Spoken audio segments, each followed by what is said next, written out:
Welcome guys to another TPO flight a month.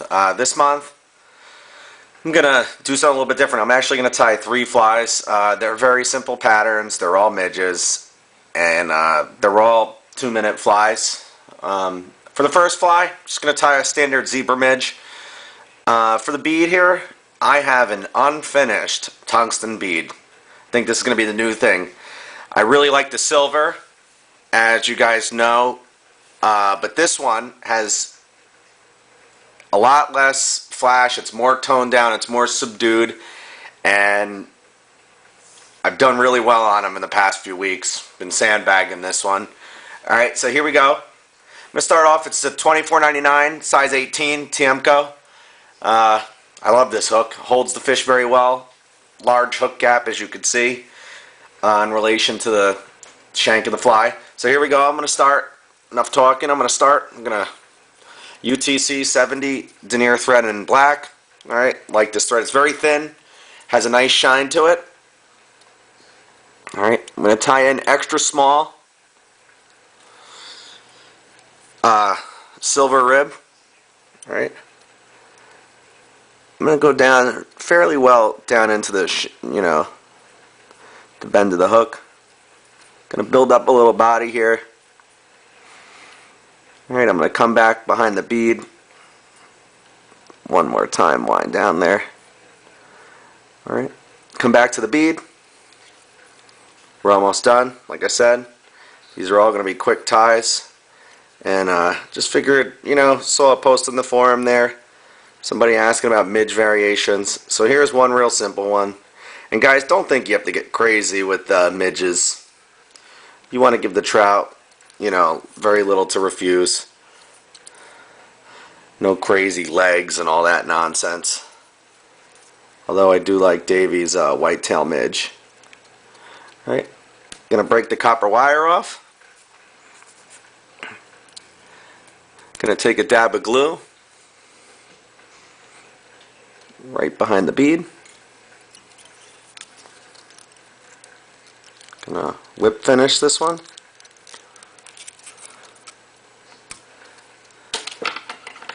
Trim off that little bit of thread right there. And there's your Zebra Midge.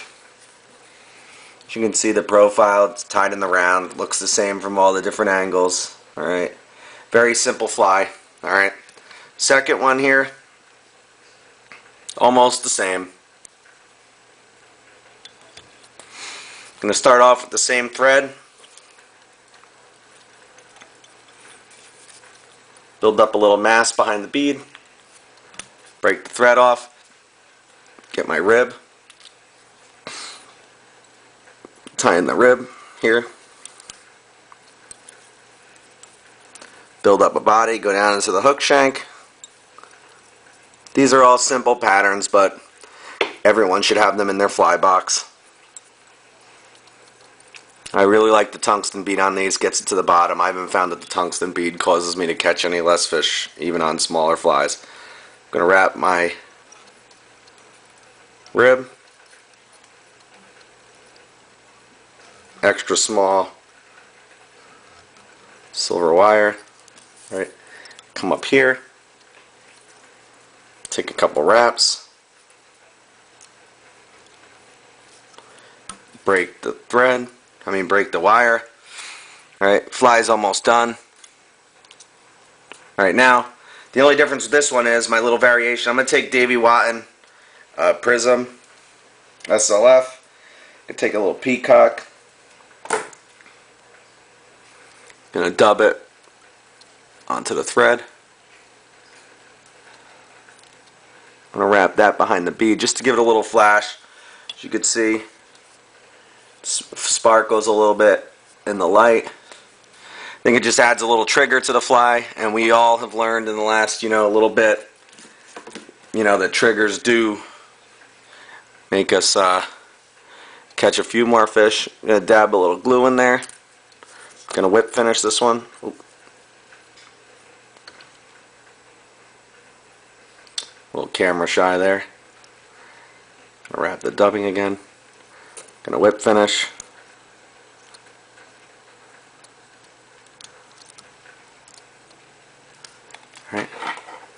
going to cut my thread. Here we go. There's another variation. Just a little dubbing behind the bead. If you look, it really shines. I'm sure that this, catches their eye. When there's midges in the drift, there's many of them. There's not just a couple. So anything that helps our fly stand out from the rest, the flies, never, can't really hurt. Alright, so here we go. Unless it's something crazy. Like if I tied this with chartreuse thread, maybe that stands out a little too much. Alright? But as long as we stay within the realm of possibilities, can't hurt us. Alright, the next one I'm going to tie is going to have a little hot spot right behind the bead. So I'll start off, same thing. Extra small wire. Going to build up a little body.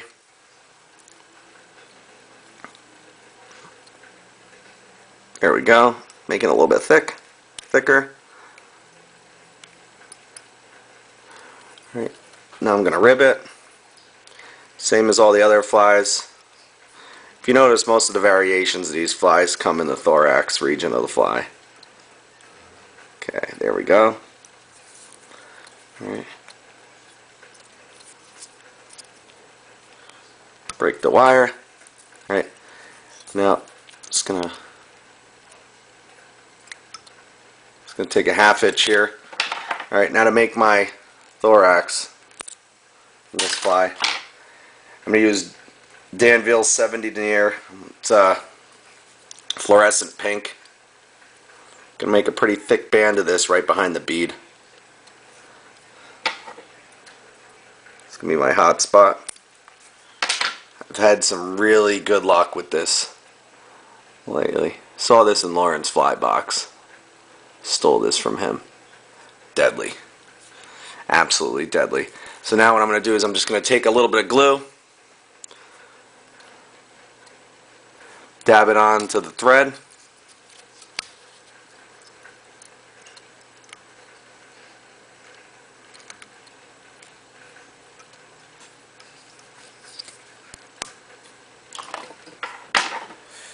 This stuff doesn't break as nice as the UTC thread. But here you go, you can see the finished fly. Same thing, nice profile. The pink hot spot really stands out. This fly does very well in dirtier, more clouded water where they're taking midges. Done really well with this one at the P-Quest. I got a couple fish at the Saucon Creek with it. Worked well in Spring Creek.